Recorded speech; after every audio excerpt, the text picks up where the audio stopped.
Hello. Oh, I'm in. oh, what a man. Oh, sorry about that, Terry. Don't be sorry at all. I was washing my hands, as the good Lord, my Prime Minister, tells me Good to wash. man. Keeping responsible Charlie Field.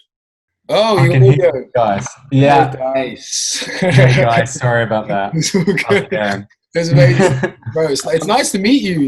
Nice to meet you too, man. How's yeah, it going? yeah, it's good. I've heard like so much about you. Wait, you've never met? Oh We've God. never met, I don't believe. I don't think we've ever met. No, No. no, you not have. at all. You have, It's you and have it's met weird because I've like seen so my much work. birthday.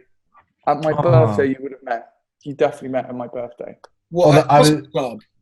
I'm often there very fleetingly, and then end up sort of locked in sort of one social circle, and then sort of don't stick my head out and see No, we everyone definitely else. would remember meeting, especially at the hospital club. Yeah. I remember that was a. Well, I you're both in remember the same that. vicinity, but you never properly met. We I'm afraid. probably like brushed shoulders and not realised. Yeah. We could have spent the whole evening with our like backs to each other accidentally. Yeah.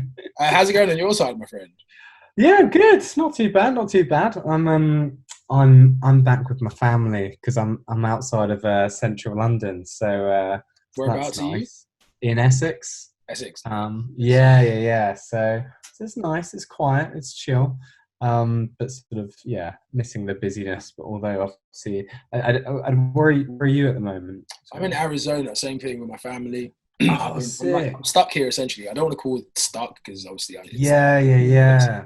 But Yeah. so no complaints, man. Weather's great. Gym's open back up today, so Oh, sick. yeah, no complaints. It's been pretty chill. Everything's easier when it's like constantly sunny the whole time. You know? Yeah, I can imagine. And it's nice here today as well. And it just it's been very pleasant. I think it's glad that sort of lockdown happened just as sort of the weather got good. So You've got to just get trapped for winter and then come out in spring. Mate, yeah.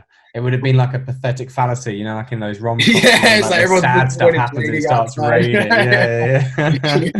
Boys, I've literally been so excited to have this chat with you guys about this film. It's genuinely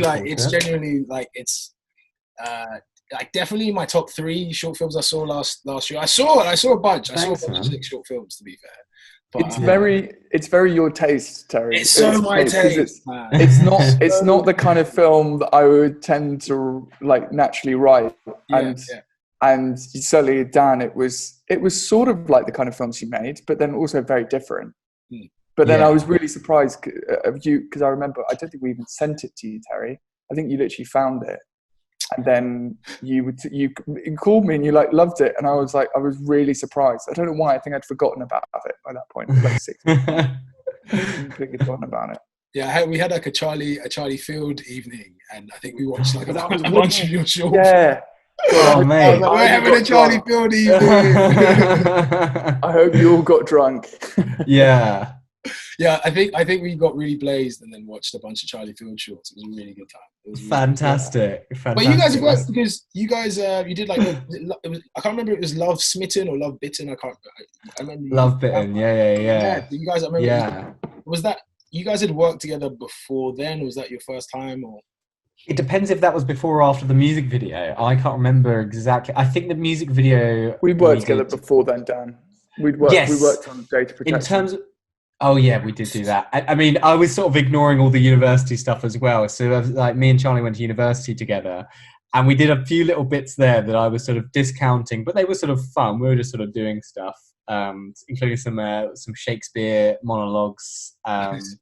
Yeah, definitely discounting that. But Data Protection was a good film, Dan. That was Dan did this. Cool. It's a very Yeah, do you see it? The black and white one. I've seen them all the film. I've seen all the films. Oh, Terry. I'm Charlie Field's biggest fucking fan. Me too. I didn't know, Dan. I didn't know you directed that though.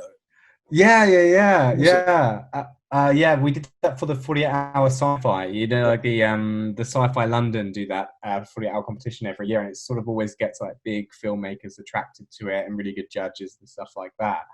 and I was in a phase. I did it like every year for a few years until we did that one, and we made top 10. And I was like, that'll do. Well, we'll call it a day after that.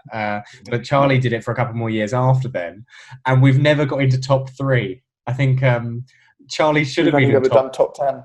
Yeah, Charlie, you should have been in top 3. Oh no, wait, you did in the one you acted in, didn't you? Didn't your last one get shortlisted? Yeah. It got shortlisted. Weirdly, every time I've entered the competition, I've always come top 10. But it was Lucky a film Charlie. that I thought was, I shouldn't really say it, but a film that I didn't think was going to get into top 10. I had no idea. So the one most recently, and I wasn't involved in the production. I didn't write the script. So is that the plane time travel one? Have you seen that, Terry? It's not particularly your taste, Terry. Top Gun meets. It felt like a couple of Tom Cruise films in one, like Top Gun meets that Edge of Tomorrow. Edge of Tomorrow, yeah, it is, isn't it? So Edge of Tomorrow. I think it got in. I think it got in because it had big old planes, and they managed to do a good job with CGI and sound of that. So I don't think it mattered too much. But I remember the director sending me the script for the story of it, and I remember even then I was like, I don't quite understand it.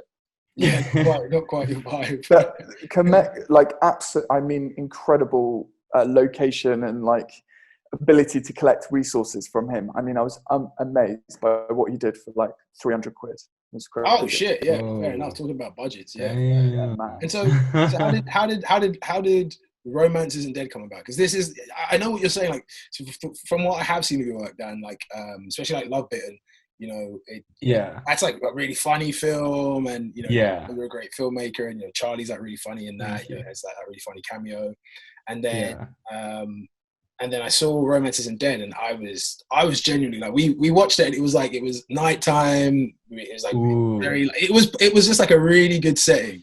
It's a mood piece, isn't it? Like, it's got that really atmosphere. Moody. Yeah. So how did that come together? Obviously, you guys co-wrote that, or was it Charlie's script? I can't remember. I think was it Charlie's script, or that's in the credits, or how did that all come about? It's Charlie's script for sure, with a little bit of my sort of sprinklings on top, essentially. Charlie will give you a better idea of the origins, but I think the first discussion we had, I'd been working on this series called 3 Minute Horror, where it was a series of 3-minute horror films that were going out onto YouTube. I made a series of 5 of them, and I think that's when you, Charlie, first suggested this idea of a drug deal going wrong. But then sort of the paranormal aspect moved its way out of the script before I then sort of pushed it slightly back in. But where did it sort of come from your end, Charlie? Well, yeah, I think Dan was doing these 3-minute horrors, and I was like, hey, let's do a film together. We haven't done one for a while, or a decent production, one with a decent production budget. And we started out saying, oh yeah, let's do it for 3 minutes. And of course, it never ends up being 3 minutes.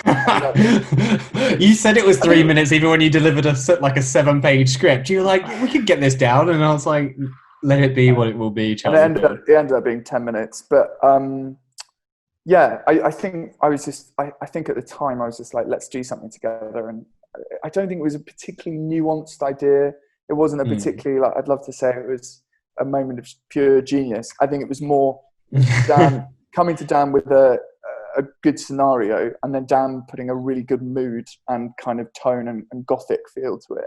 Whereas I think before, when I just came to him, it kind of was just a scenario in a way. That's what I would argue. And how much of the paranormal aspect was like not in there originally? Because like the ending, I kid you not, the ending is fucking cold, guys. That's like the coolest. It's such a fucking amazing ending. The ending gave me one other short film, and one other filmmaker who has a habit of ending his shorts in that way, where it feels like a setup for. He treats his shorts like openings for features basically, which is Rob Savage. So like Dawn of the Deaf has that same sort of style of ending where it's like it ends where you think this really it's about like shit's about to start. It ends with you desperate for them to commission like an entire TV show dedicated to that concept, right? and is that kind of was that ending always there, or was that like did it come later, or and was that the intention behind an ending like that? Was maybe what was the original ending, Dan? I can't remember what our original was. I think he just killed him, didn't he?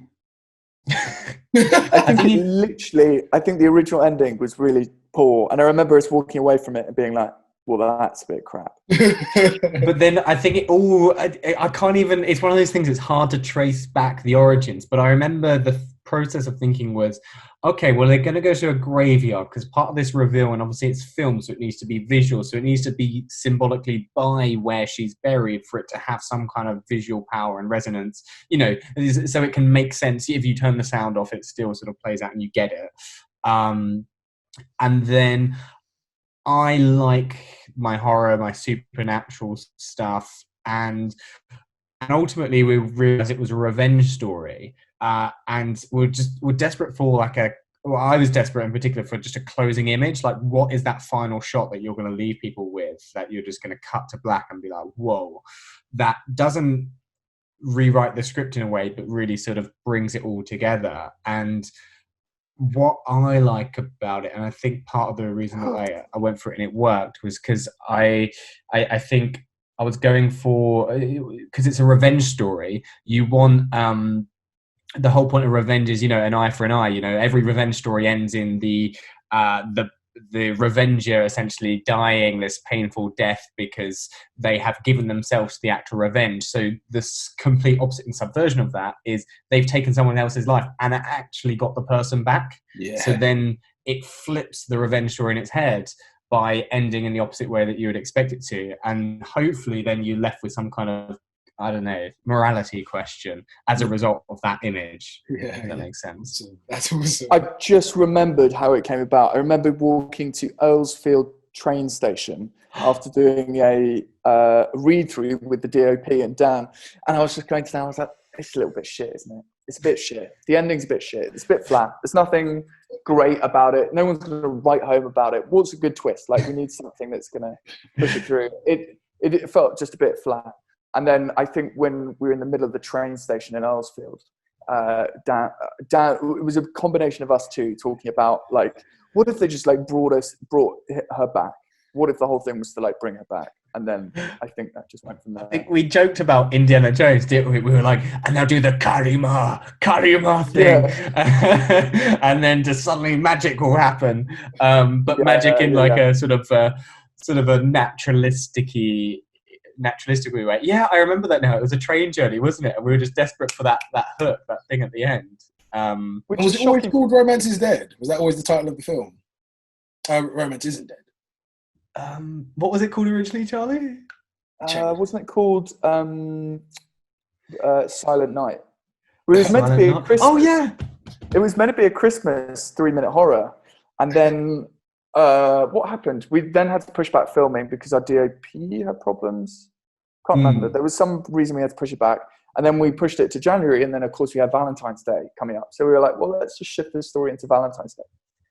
And that's how it worked. Amazing how everything, because I kid you not, like what if it was called Silent Night, guys? I'm so glad that's not what it was. I'm just saying. It would have been snowing if it was called Silent Night, so we saved ourselves money, like, because I was like, it's going to have to snow. It's going to have to snow. We're going to need snow everywhere, which like just immediately had on like a stack of money. Yeah, I remember why as well. It was meant to be because he was a cocaine dealer. It was meant to be that the snow was kind of like. That's great. Yeah, very nice. And this is what's really funny about how when things happen organically, but they fall in line in a way that actually makes like even more sense, because like, you dropped it on Valentine's Day. Obviously, you retitled it to Romance Isn't Dead, which is great, and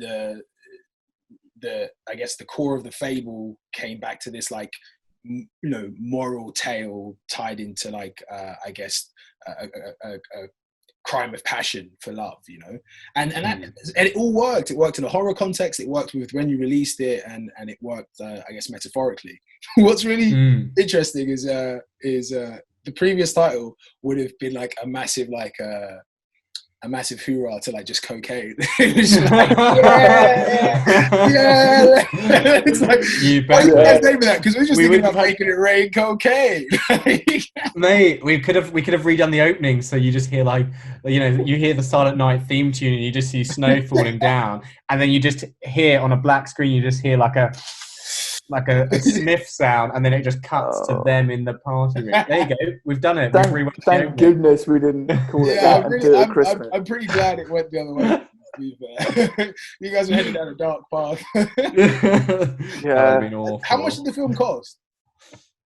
Was it 2? I think it was 3 in the end with post and stuff. Did you spend some money at the mill? How much did you spend at the mill? Yeah. I can't say exactly, but like I think it was an extra 1,000 with post, so it was 2,000 on actual shoot and everything, and getting that up and running, and then 1,000 on post stuff, and we had to get that song as well. That was only 70 quid, I think, or 50, something like that. Quid. Yeah, I think it was slightly more for the international rights. Compared to the song I'm trying to get at the moment for mine and Sam's film, the song costs 800, 900 quid for a 5-year license. Worth it, mate. Do it. Throw away those savings. Work out what else you can do with that license and just make the most of it. Can you blast it in public at like public events and stuff, and that'll just become your theme tune? Yeah. So next time you do like a press coverage for a film you've done, you're like, you've got to play this as my entrance music. Yeah, it's true. It's true. Yeah. You've got to pay me for it. It was about $3,000. Yeah. $3,000. Yeah. Nice. That's nice and sizable. How many days did you shoot for? 2 days. Yeah. Not gonna lie, I have probably, out of all the films I've ever done, probably the worst memories of shooting that film. I distinctly remember at least 3 times being like happy to just hand the shot list to the DOP at this point. There was no acting performance and stuff in there, but I was like, I wish I had a second unit or something, because it was late and it was cold, like 2 nights in a row, wasn't it, Charlie? I learned very quickly that you can't just go, let's do a night shoot and do it outside. Even if, we did it in a church and they gave us the village hall and stuff to feed our crew, which was a godsend. But even then, it was horrific. I don't think I'd ever, for when people are not being paid and putting in that much work. Was it just because you guys had like a really dense? Was it? 2 days. I actually thought maybe was a few more days, or like 3 days. Was it that you just had to cram in a lot in that time, or was it because it was outside and fucking cold? Or it's both those things, right, Dan? When you say and when you're doing one of these sort of like no budget sort of passion movies, essentially most of that money is then hinging on the equipment. And obviously we needed that equipment to shoot at night to light the graveyard. And it's like every, so we did it over a weekend, I think, or like a Friday, Saturday. So that you've then got like the weekend rentals. The moment you do a third day, then it's like, it's almost like 100% extra, isn't it? Because they generally charge weekend as sort of half rates and stuff. And the church probably wouldn't have given us the extra night as well, because it was already pushing it. It was just a very difficult shoot, and I've had a shoot recently where it was all indoors and it was in Devon, and it was really self-contained, and it was fun. It was the best experience in the world. Everyone got on. It was like a big happy hotel and family, and it was lovely. This was like, going through SAS Who Dares Wins. I mean, it was and we couldn't, we had an agreement with the church that we'd get the equipment out by morning, because they had obviously Sunday service, they needed to use the hall and everything. And it gets to 4 a.m. and we finish shooting, and we hadn't been able to book anyone. And there were no Addison Lees or big Ubers driving around at all, because we were expecting to wrap earlier. So we were like, yeah, it'll be fine. And we checked like late at night a few nights before, and there was some available, and a few like cancelled on us. So they said that they were available that wouldn't. So we couldn't get the equipment, and this is a lot of equipment. It was a truck that turned up at the church like before the shoot. So we had to go back, have like 2 hours sleep, and then drive back to the church and try and make it before everyone turned up.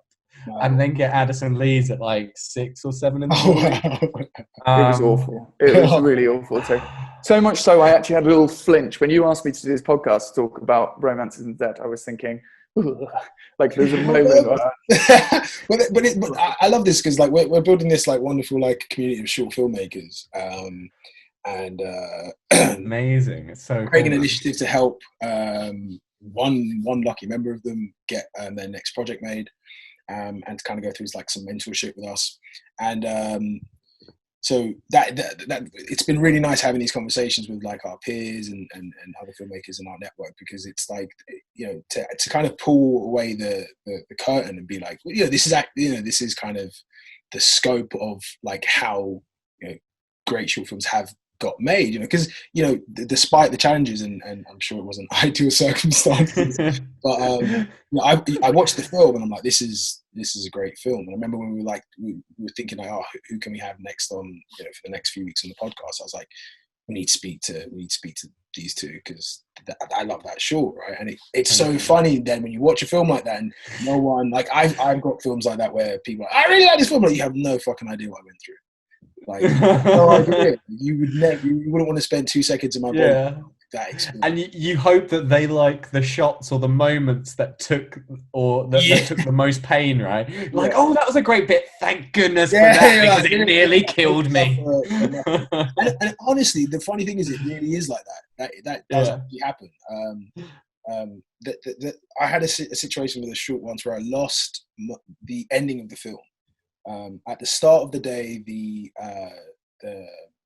sound op was 2 hours late. He like didn't wake up or something. No. I was like, okay, cool. And we had a pickup on that day. There was a scene dropped, and we were trying to like fit it in on that day. So we already had like a crazy amount of scenes on that, and this is our last day. And so at the start of the day, we're like, okay, cool.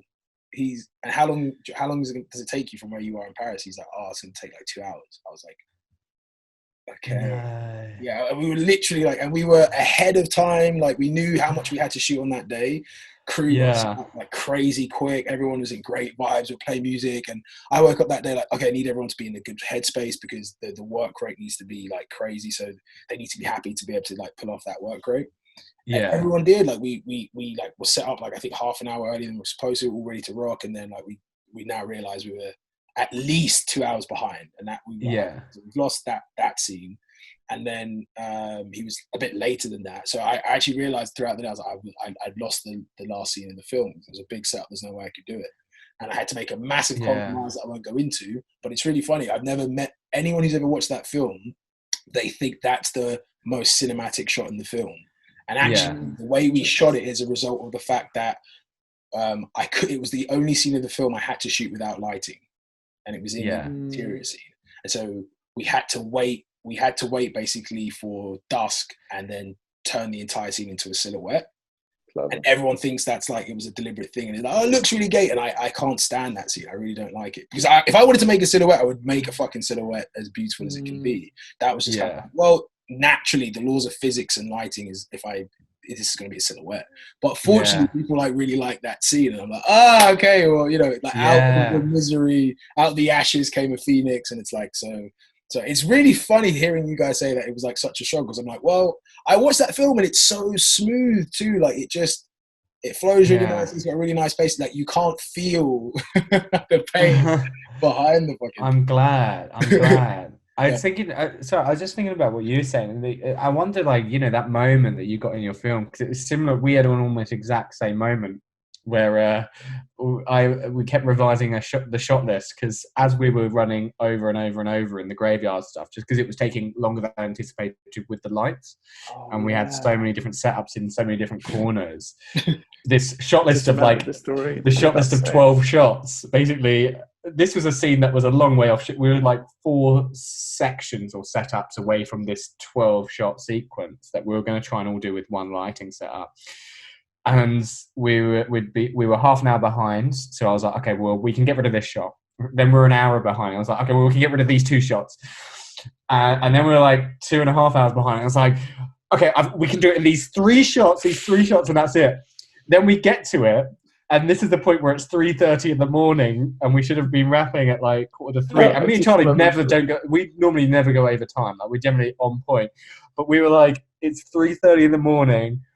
We've got to do this whole scene in one shot. Nice. So we blocked it, and that's the scene when Charlie is a silhouette as well, and walks through and then turns his back, and the guy comes out. Oh yeah, that's great. Yeah. Fainty comes running. Yeah. People love it. That was a 12-shot sequence. You literally did that in like first take, didn't you? As well. Yeah, that's the first take as well. We did do two more, but that was it just worked great. And I've now looked. I think it's one of my favourite shots on your show reel, Dan. I think that one, and you literally did it. Oh, it was awful. It was like quickly, just do it. There's something looks really. I wonder if there's something about that though, where it's like, because I often like first takes, and look, as if there's no mess ups and no one sort of gets it wrong. It depends on what the actors are doing and if they're still easing into it and stuff. But if there's something more honest about it, do you know what I mean? So. And I wonder if, like, you know, you were responding to the scenario that you were in as well. You're forced to just be open and create what you can with it rather than try to construct something. So actually, everything that normally goes into making a film is stripped away, and you're just left with the essence of what happened. I think Lynn Ramsey, actually, I might be wrong and she might do something different now, but I know she often likes to wait to be on set so she can feel the mood of the day and then sort of put that into the construction of the scenes. It's funny you should say that. That works for her. That's 1,000% that film. For better in every way, changed how I work. I already had like a very like kind of like adaptive style of working, like mainly because of actors. Like I've got like I got like a first day no script day. So my first day I don't shoot anything that's in the script. It's just all improv stuff. So that's cool. It's mainly a day for the actors to go like, okay, you can find the character without my direction, without the script, and like you can find your own style, your own words, and if it doesn't work, we use it as montage. If it does work, it makes the film and it's new. It's just like a no pressure day for the crew, for everyone. Like it's like, that's where we can, you know, play around with shots if we want to. It's just that first day. Like things will remain in the film from that first day, but it's like the loosest day where it's like anything can happen sort of thing. But I've always had that, but that's mainly for the performers. But something that changed because of that experience is what you were saying about you guys, you shot that in one take. I basically try to shoot. I have like really, I don't think I have really low coverage now in everything I shoot.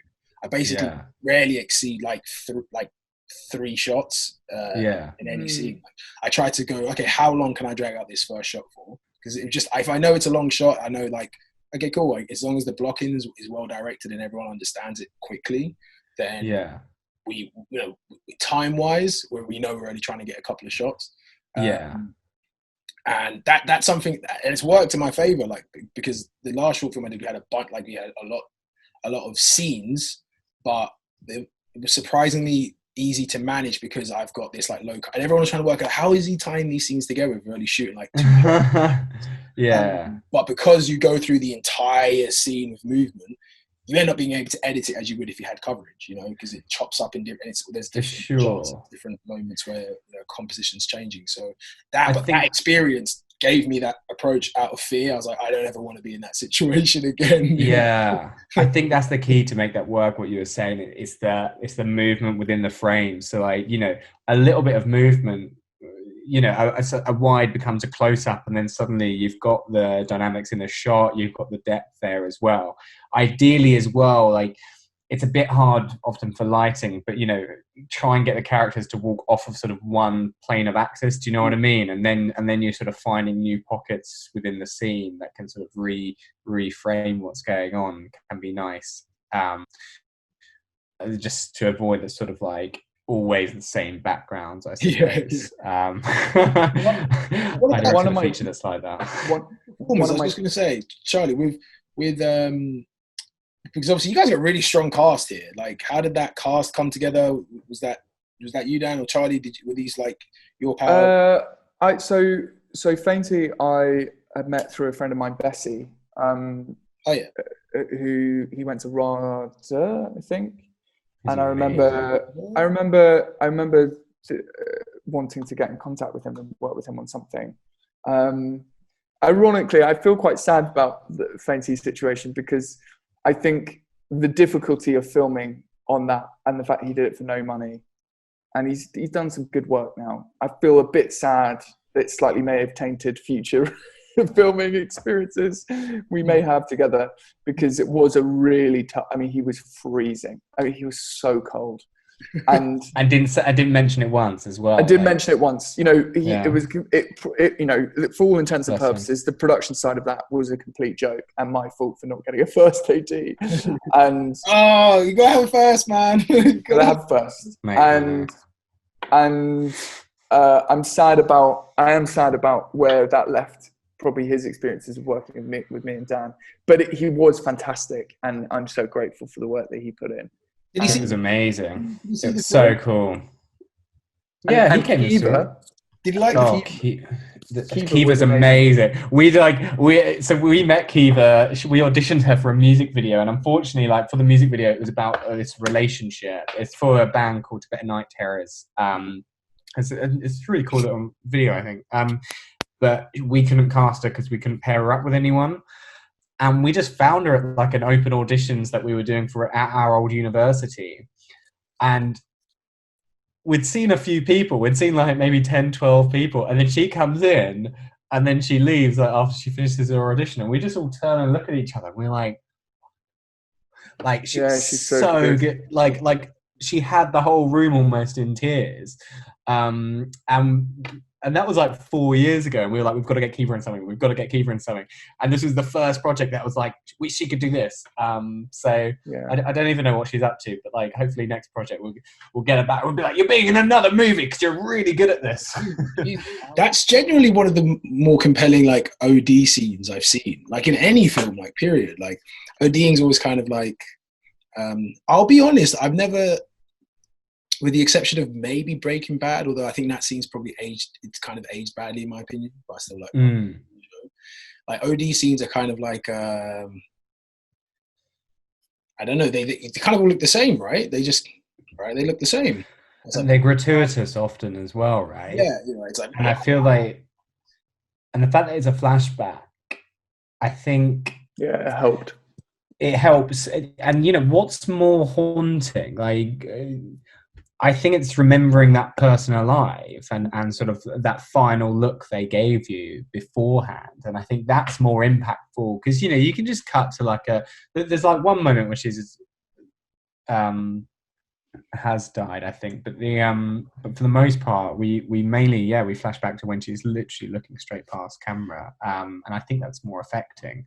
You know, you feel her heart failing like that. That was what I was really impressed in that performance, and it obviously ties nicely because there's that beautiful line of dialogue where he's like, and then I think he says like literally and then her heart gave out, and you lit like she's breathing. And I don't know, depending on people's experience with with certain substances, you've had maybe that moment where you're having a bit of a panic moment, right, or your body's kind of adjusting. And so that feeling of like losing your breath and like, you know, you're like not sure what's going on with your heart. And she captures that like scarily well. Like I remember like trying to like breathe whilst she was doing that while I was watching that scene, and you can feel like her heart's failing. It's really haunting actually.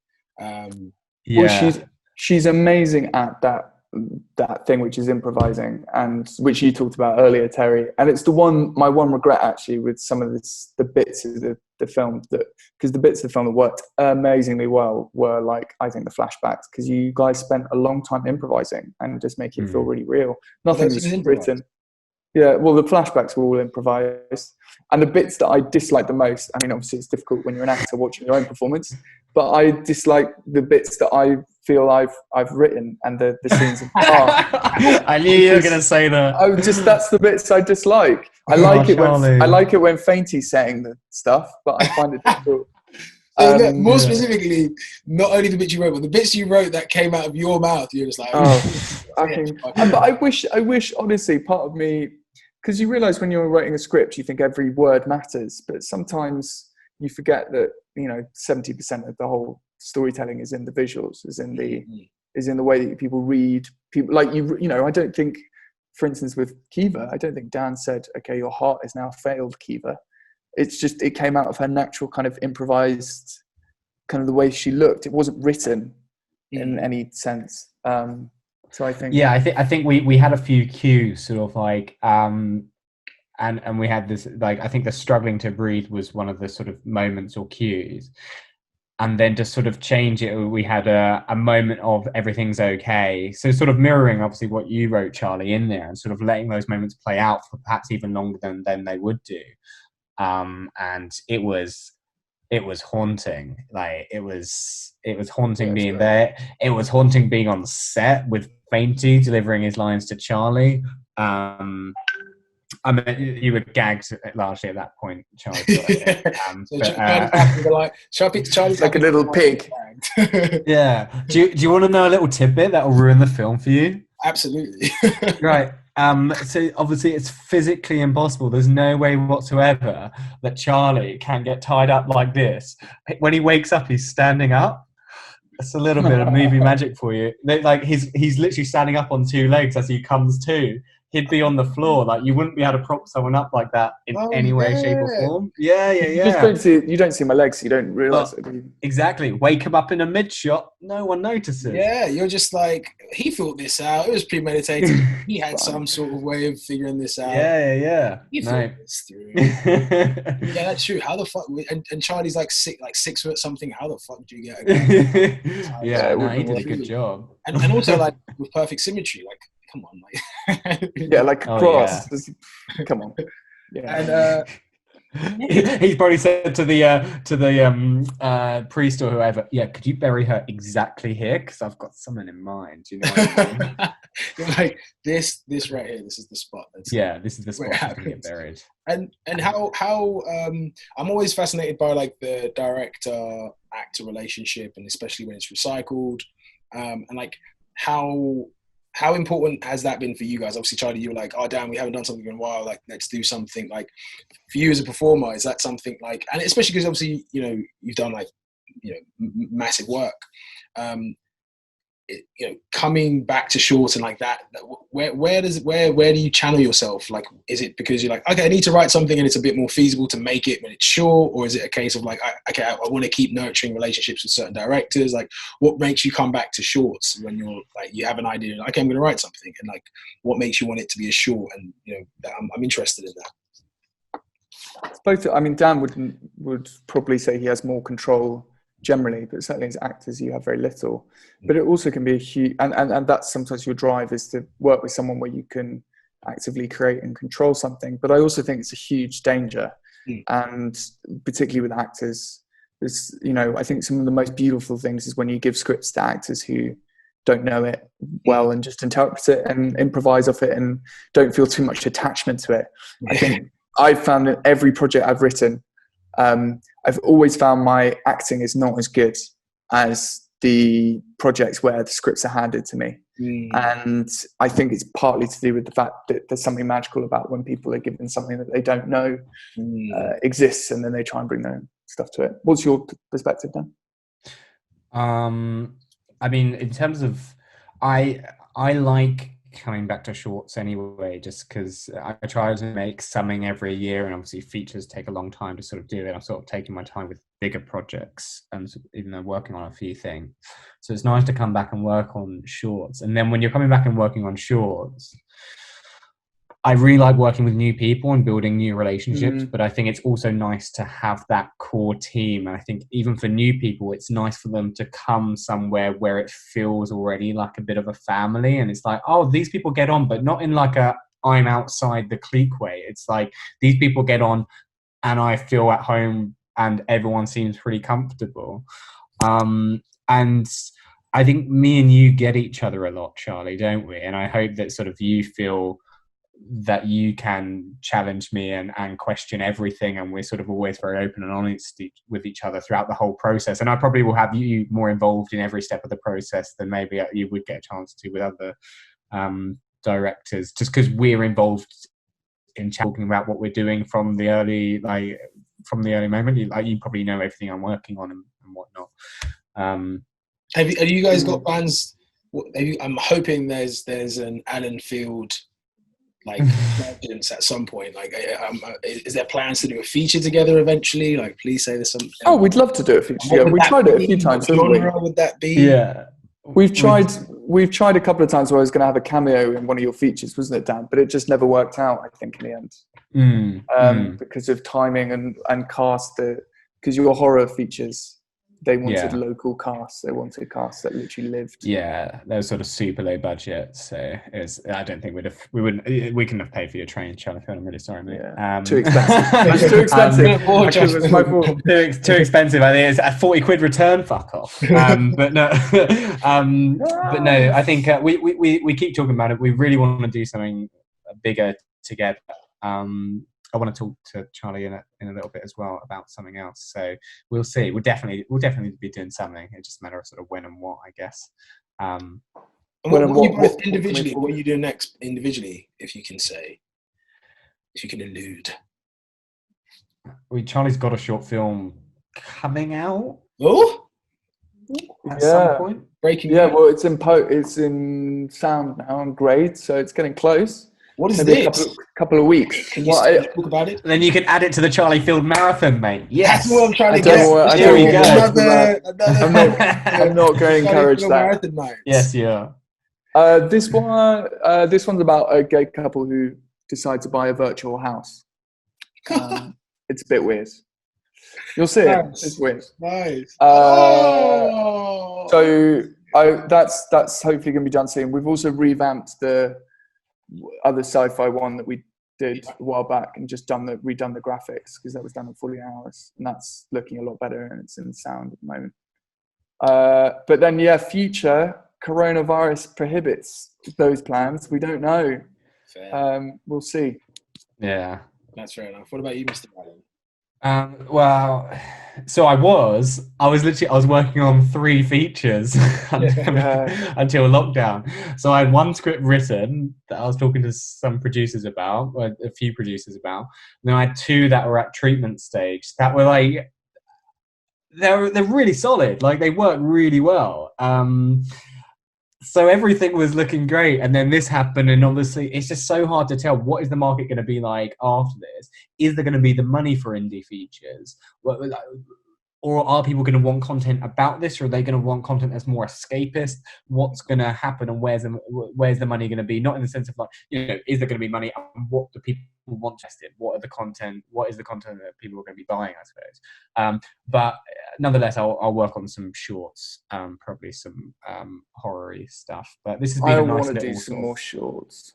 You do some more shorts. I'm bored because I think you're about to say you're bored.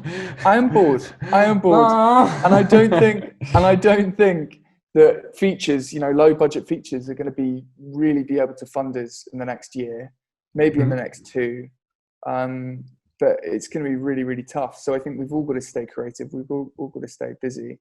And every short I've done, I've always learned something, either about the process of filmmaking, but most of the time about the process of acting and knowing when you need to shut up and just stop thinking. Because I really don't think acting and and kind of writing and producing always go very well together, because there's a process of letting go control, and there's no.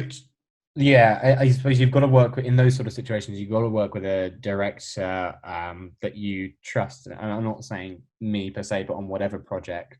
Yeah. In the sense, because when you get given a script, as you were saying earlier, then you go through the process of challenging that character that's on paper. Whereas when you write a character and then you perform that character, there's no challenge happening. So you need a director that you trust to challenge it, or else you're going to question it because you haven't gone through that process that you would go through on every other project, In some ways, I think I'm going to start writing the first draft and then hand over the other drafts to the director and just say, right, anything from now on, it's all you. Yeah. And I feel like it's almost safer. Because, that's nice. Then you've got something to come back on as well. Go back to Romances and Dead, the start of those scenes, the way they were written out, you realise when you watch it, you don't need half the dialogue. And that's what I love about your films, Terry, is that it's all done on what, you were showing me with Love My Darling, the scene where he puts his legs up on the cupboards. All the best. beautiful improv moment, and it's sort of you sort of half hear their conversation, but you're sort of looking at how they're physically responding to each other, and you build a lot from that, and it just makes you realize the more I've done, even in the last year, I feel like I've learned so much about what you don't need to say in scripts. Yeah, it's an interest. That's a really, I really like that point. I'm like, as just a point of discussion, because I was making this case for someone recently who's a very good writer, and I was like, I'm really, really specific about writing. Like when I'm writing, I like don't particularly like the process of writing very much. I find it very difficult and like upsetting. But when I feel like it's worked and I finally got the words to work, and it's like, okay, cool, I spent like 3 days on the scene, 4 days on the scene, 10 days on the scene. But once it's there, it's like, okay, I'm glad it worked. But my intention is never for it to ever, for that scene to ever play out in front of my camera. It's just like kind of like for me to make sure it can read to someone and actually make sense to them. And I'm always hoping, like, this is why, like, I think, like, I'm interested in what you said, Dan, about, like, challenging your actor and also having that relationship, which is also why I like working with actors that I've either built relationships with over a long period of time or have written before. Because it's just so that when I give them the script, I can go, hey, if you like these words, then that's awesome. That means like my writing's okay. What I'm really hoping is that the words allow you to understand this character well enough for you to do what the fuck you want to do with that character. Mm-hmm. Because then also even within scenes, it's like when a scene kind of isn't working for whatever reason, and I don't think a scene ever isn't working. I just think it's like sculpting or chipping it away to go, oh, that's what I'm trying to make it look like.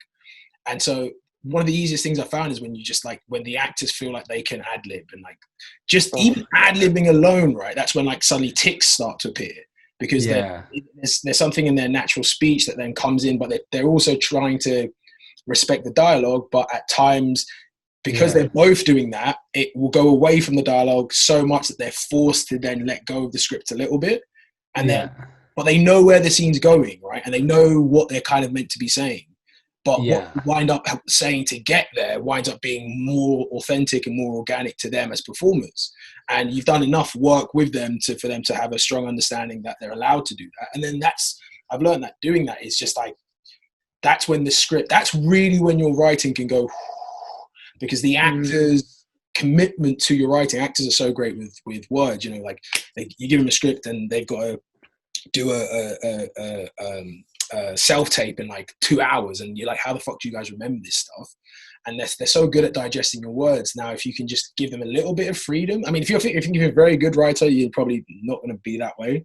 But for me personally, I have found that like if you have the right cast, and it's so important to get good actors for that reason, and to build a relationship where they feel safe on set to do that, it can just take something else away from the writing. And I think writing is so struck. I think language in itself is actually very limiting, and so I like it as like a blueprint. But when the actors can kind of build the house, you're just like, oh man, this is like, because I don't recognize the scenes as much as I do when I'm, it's like what you're saying, Charlie. It's like, I think the reason you feel that way about your own writing is less to do with like it's not good or your performance isn't good, but naturally there's no way to escape it, because you wrote the words and you've also written them with the intention that you're going to play them. And so nothing, like Dan's saying, nothing challenged you in that experience. You're like that, and you're trying to just escape from what you knew it already sounded like and would look like as you definitely. And you need, the only way you can feel it fresh. Like I know when I listen to music, I have this thing of I change the octave 2 octaves if it's a song I know really well, just so I can feel like I'm experiencing it differently for the first time. So I can feel like when I first listen to it.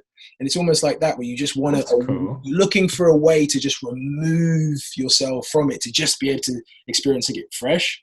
And I can't do that if the actors are just doing it beat for beat for beat for, it's like, I'm just like, I'm writing. I can't, like, it's hard. I've learned that now as well. So much as an actor to stop respecting so much the beats and try and bring it alive in a different way, because otherwise it just becomes the same train. It runs along the same tracks. It's just so predictable and boring. Is that something you're like seen, or were you like discuss that with your director, obviously? Or would you ever like just throw curveballs? You're like, I'm gonna fuck everyone right now. I'm gonna throw something in here. You ever have those moments? Do you mean as a writer or? Oh, no, more so as an actor. Do you ever have like moments where you like go, "I'm going to try something here"? I don't know if I'm allowed Not to. enough, not enough, and I'd like to do more of them because they always bring about something weird and something a bit different, and it changes the whole trajectory of the scene. And I think, again, you're like, Dan, I think when we did that film, I don't think once we thought about how to finesse the performances. We thought, how the heck are we going to get this film done in this time? And the crew are hungry, and it's cold. How do we just get this done? I think by the end of first day, I thought, well, this film's going to be shit. And we're very lucky it wasn't. Because Dan did a great job. Very skilled. No, I think Dan was great at just keeping the ship going along, but I was very done with it, I think, by the first day because of And how did you deal with that, like, Dan? How, like, when you go to, like, you're waking up on the second day, you're like, okay, cool, we've got our work cut out for us. Because I know that feeling when you're like, this is tough, because you're responsible for people's morale, you're responsible for like everything. For sure. How do you cope with that? You're leading the ship, I suppose, aren't you? Which is like, and I think you sort of realize that more on longer projects, is that, like, you know, you just got to keep it moving and try and keep the happier everyone is as well, the better they're going to deliver to the film. Like, everyone starts off with the best intentions and really wants to deliver to it. I don't know. I sing a lot on set, so I hope that helps. I don't necessarily sing well, but I try to spend time with everyone. I try to make sure everyone's going along. You know, when I can. I think we were very careful with who we get on the films to begin with, so I think that's a big part of it. So we're very good at that. So then there's not really too many issues, too much conflict. Obviously, you do get those people. You try to only have like maximum one diva on any film set. I think the moment you get two, you're going to be in big trouble. But apart from that, I think it's just making sure you're listening to everyone, you know. It's an interesting question for you guys as directors, but certainly this is what I've found with every film that I've done. It's in a low budget sense, is that every time I thought I needed only that amount of crew, I then realized on that film that actually I wanted two more. If I could have fit in two more, I would have had two more, doing particularly certain elements of production and production assisting and producing, because things get bad and things get stressful, I think, when you're pulled away from the job you need to be doing. And if at any point you're being pulled into producing as a director or as an actor, I think that's a problem personally. But I'd be interested in your perspective. What would be your me? Yeah, definitely. I'm like, I'm trying to process that one. Yeah, I mean, you want to focus, don't you? You want to just sort of focus on the task at hand and whatnot. Inevitably, you know, with shorts, you know, you, as a director, you're generally producing as well, or in some way heavily involved in producing it. So there's always that part of your brain on a little bit. The solution for me is prep. So I'm never sort of too over worried about how to make it work on the day but I love that process of developing the scenes and sort of working out, okay, this isn't working, why is this not working, is this person not really motivating the other person to perform in this way? You know, what's not clicking between the actors? Once I get that right, then everything else is like, well, okay, well, I now know X, Y, and Z. I'm quite a competent editor, so the moment I know exactly what the movement is and that's working, I can very quickly just be like, okay, well, I need X, Y, and Z shots, and then that's sort of the next hour or hour and a half taken care of as far as I'm concerned. So then I can just focus on the performance within the frame that we're capturing, so I can sort of segment things and sort of keep everything going and making sure I'm not overthinking things that don't need to be overthought, and also being positive throughout the whole thing. I think the moment you start losing your mind, I think that's when everyone else takes their cue, right? And it's like, oh my god, this guy doesn't know what they're doing. And I'm sort of I'm calm in crises, so you know. Good job. What was the one thing? I mean, for me, Dan, looking back at Remington and Dead, if I probably would have added a team of 3 to our production. That would have done it for me. A team of a first AD, a second AD, and a third AD, probably. Yeah. Oh, interesting. Yeah. Fair. Would you have done that?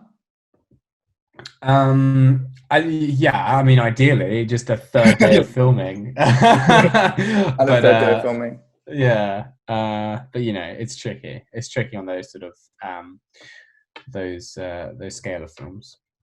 Yeah, it's weird. It's also one of those things. It's like if you don't have that experience, like I wouldn't want to have that later on. Like, in my career, like I'm so like stone cold. Like I can't imagine being afraid of anything to do with film. Like even feature films. I've had producers like try to like talk me into like, you realize like features a different thing. And I'm like, you know, I've shot for a lot longer than like 3 days, right? You know, I've done like yeah. I've had like enough bad experiences too. Like I failed a film. I've lost like entire endings of films. I've had 2 films where like I've lost locations randomly due to like complications. Oh yeah, that. Like, I've had that a few had times. Crew not show up. I've had people miss flights when you're shooting abroad. Like, so I'm like, I can't get scared of stuff. And at the time, those things all seemed like the worst thing that could happen. And I'm like burying my head in my hands behind a wall where no one can see me. But it does mean that like I've seen now how like with the last short that Charlie has a vocal cameo, and thank you for that, brother. I'm so happy. Oh yeah, I'm so happy we have you in that film. Bob the accountant. Yeah, because we were actually going to have Charlie in the film, and then we just had to strip back loads of scenes because there just weren't going to. Send me a link. I'd love to see it. Yeah, definitely. So we changed it into like this phone conversation. Charlie still graced us with his presence, which was amazing. And like that's the one film where I'd be like there was one complication where we lost the location on the second day and had to like figure it out on the last day. But other than that, like that instance that you're talking about, Charlie, we're like, oh, you know, do you wish you had more crew? That was the first film where I was like, no, everything's fine. Like, because you know by this point everything that can go wrong. You know how to manage that if it does. You know if you've got. We kind of had enough crew to like, to be fair, like we had enough crew like on days where we had bigger setups. We had like way more gaffers around for like bigger lighting jobs, especially if you know you have a very like particular visual style, like you know the setup requires a certain effort. So it's just that particular day. Cool. You need to have more people. If you know you're shooting with a lot of SAs. You know what to expect from that day. And so fortunately, like I had like a supportive, like the producers were super supportive of just making sure like that film. And I think by this point I'm a little bit more, maybe harder to work with because I'm a bit more particular about making, like for that reason you're saying, like make sure that what we need is going to be there, because I don't want to have to deal with the headaches that I've had if I know I don't have to, right? So it's just like, well, if we've got enough people, it's good. And can we take care of those people? It's good. I'll do the rest. Yeah. I'll make sure I rock up on set and everyone has a great time. And like, and if I don't think Dan and I have got those 2 things down. And other people, it's okay. Can we look after them? Okay. We've had some very successful shoots, I'd say, though, Charlie. Yeah, for sure. That was just unfortunate, and hindsight, you know, we were unlucky to lose our DOP as well 4 days before the shoot. I forgot about that. Yeah. Wait, you lost. So the person you were supposed to shoot it with isn't the person that you shot it. I mean, we didn't such a visually beautiful film too. We didn't have a camera crew before 5 days before the film. So, and I just called a guy randomly that I'd worked with on a previous short film, and he brought his entire crew. No. So basically, we when our guy dropped out because he had to have a back operation, I think we had a list of about 4 or 5 people, and one of them, was this guy that Charlie had worked with on a short film, and he had a really good reel. Thank God.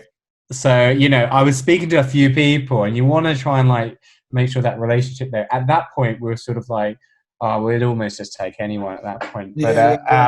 But we chatted and we got on great, and it was amazing, and he was really cool.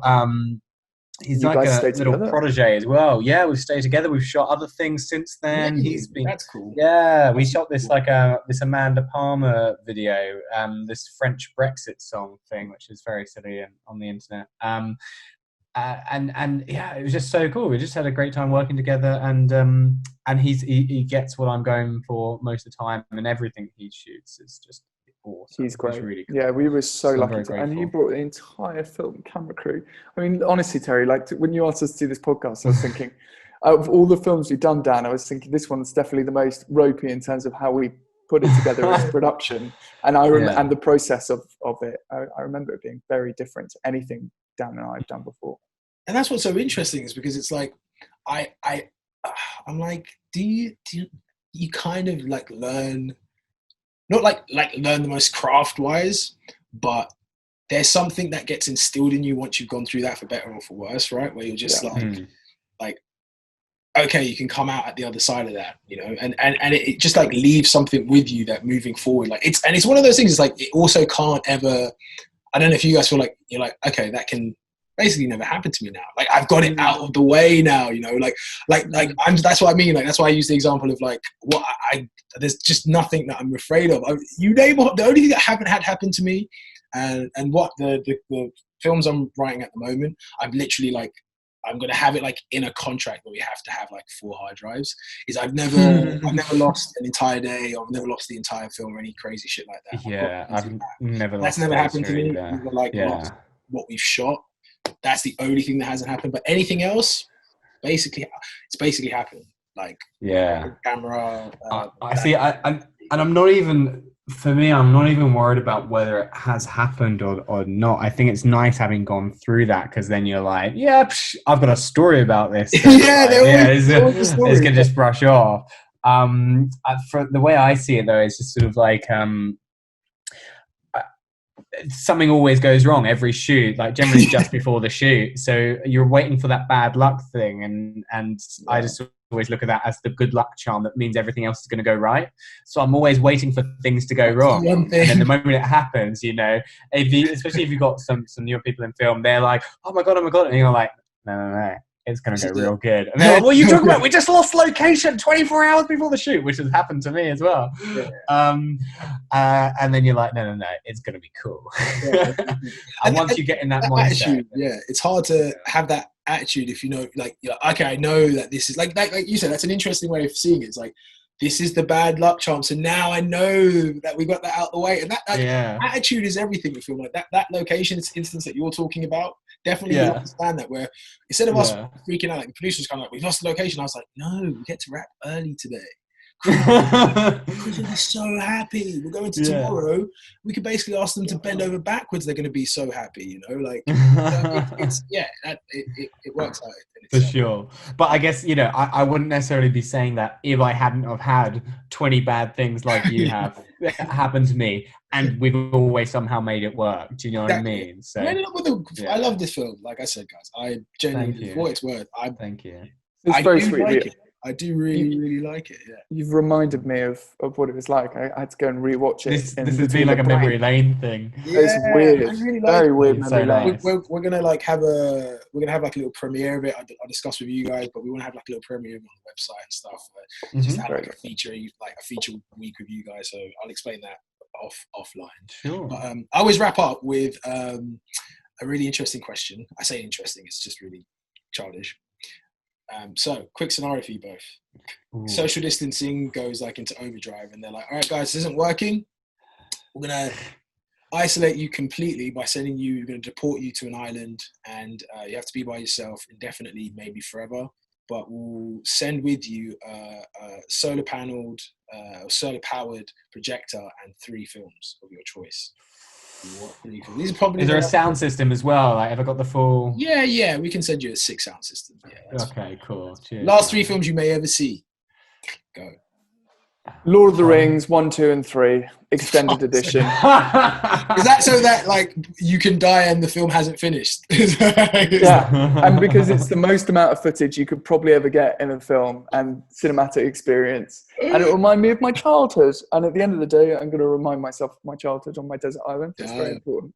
Nice. Trilogy. No one said trilogy so far. That's a very sensible shout. Just stay in the same zone. Easy. Fair. Good shout. This is really tough. Be more nuanced. No, it won't be. My film knowledge is actually not great. So